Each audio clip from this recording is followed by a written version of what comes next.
Hold up. Why do they doubt the kid? I'm about to prove them all wrong again. I got a low tolerance, cause they don't even know what the problem is. It's me. You waiting on the boy to fail, then hold your breath and face your death. Cause you play the roulette with each step I progress, no less. Go ahead and place your bet. Welcome back, y'all. This is the Double M Sports Podcast.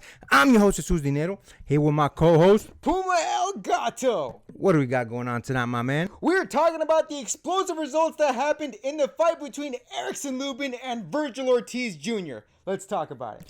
Hey, listen, man, we were right. We told y'all. As long as Vergil Ortiz kept it pushing forward, we said he was going to dominate the fight. Now, I'll be honest with you. He dominated it way earlier than I thought he was going to dominate it. And Erickson Lubin didn't even really try to be slick. That boy tried to square up with Vergil Ortiz and didn't work out so great for him. Listen, man, it was a phenomenal performance by Vergil Ortiz. Exactly what we wanted to see. Exactly how we called it. Exactly how he was supposed to win. Listen, man, he got in there. He kept him moving forward, pushed him into the ropes. Kind of looked like Lubin was trying to do a rope-a-dope. Bad idea against a puncher like Vergil Ortiz. Vergil Ortiz hit him with a flurry and bursts of punches. He didn't, let everything go all at once, but he was looking for spots here and there, and he did end up unleashing a burst, which, the referee just saw way too much and decided to call the fight. Again, classic performance by Vergil Ortiz. This is why, again, he has one of the highest knockout ratios in the game. This is why a lot of people that do try to square up with them don't do so great. And after that, man, we got what a lot of us have been asking for, what a lot of us have been wanting to see. Boots Ennis came into the ring and spoke with Vergil Ortiz, and they got a little heated between both fighters. Vergil Ortiz was saying, "Listen, man, your team was talking shit." Boots was saying, "Nah, you guys started talking shit first." Blah blah blah, all that kind of stuff, so on and so forth. A little bit of a reverse there, but regardless, it looks like we're gonna be getting that fight finally. I do think it's gonna be a good fight for Vergil Ortiz. But listen, man, as far as this particular performance, there wasn't anything that Vergil Ortiz could have done better. He did absolutely everything perfectly, just like we called it. Pressure fighter. Burst of punches, putting him up against the ropes, not letting Lubin have the angles, which is one of the things that I said that if Lubin wanted to win, he was going to need to use those angles. But nope, Vergil Ortiz did not let him do that. Pushed him up against the ropes, kept him there, and unleashed bursts of punches. Didn't gas himself out. There was moments where he'd throw a burst, look for a spot, throw a burst, look for a spot, and then once he saw that Lubin just was not responding with anything whatsoever, he decided to finish him off and just unleashed a flurry of punches that the referee just saw too much. All of them were landing pretty good, clean. There was maybe one or two that got caught by the gloves of Lubin, but for the most part, I think we can all pretty much agree. Classic performance by Vergil Ortiz in the exact style that he wants to win it in. And we got something to look forward to, man. 2026. Going to have, I'm sure, a fight between him and Boots Ennis. But, man, it was a great performance, stand-up performance, phenomenal performance. And like I said, you want to look good. That's another one of the things we said. You want to look good after you leave the fight, because if you look good, then obviously this type of thing sets up where he can now fight Boots Ennis. What do you think about that, my man? This was a statement, make no mistake about it, by Vergil Ortiz. Now, we said it in the initial video.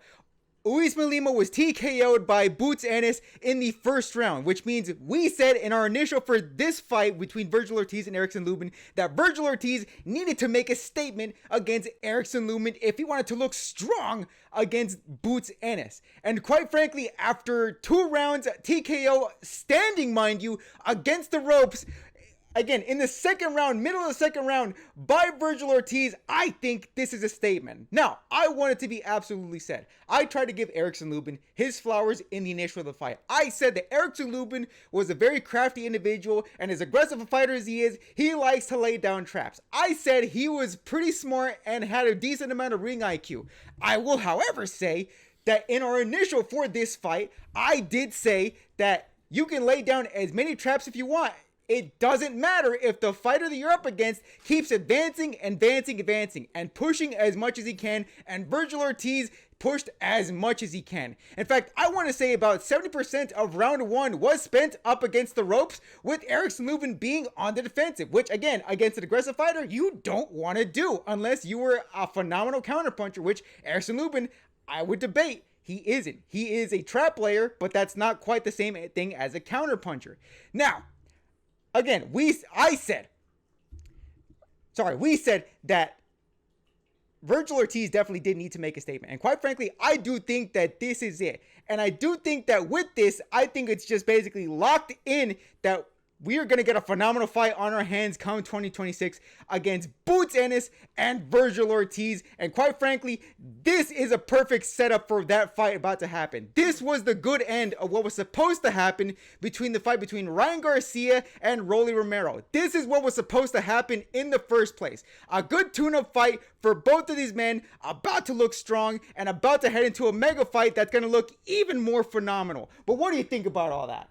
Nah, man, I couldn't agree more. I think this is obviously the end we would have liked for Ryan Garcia versus Rolly Romero. That way they can set up the big fight between him and Devin Haney. But listen, we got it in this instance. We got it in this perfect scenario because we wanted to see Vergil Ortiz and Boots Ennis go up against each other. A lot of ducking allegations from both sides. But it looks like now, regardless of whoever was ducking or regardless of who said who, we're here. We're going to get the fight. Now that Boots Ennis went in the ring and faced off with them, I'm sure, it's going to be something that was more than likely it's already in the works, or at least we're in the talk. We're in the initial talks location for these two fighters. But listen, after all the talking they did, after all the shit that they were saying in the ring, after the heated conversation, no one's going to be asking for anything else from either fighter other than for Vergil Ortiz versus Boots Ennis.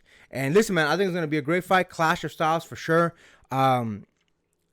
Boots Ennis definitely the more slick fighter, the more uses a lot of angles, very good on his feet, phenomenal ring generalship.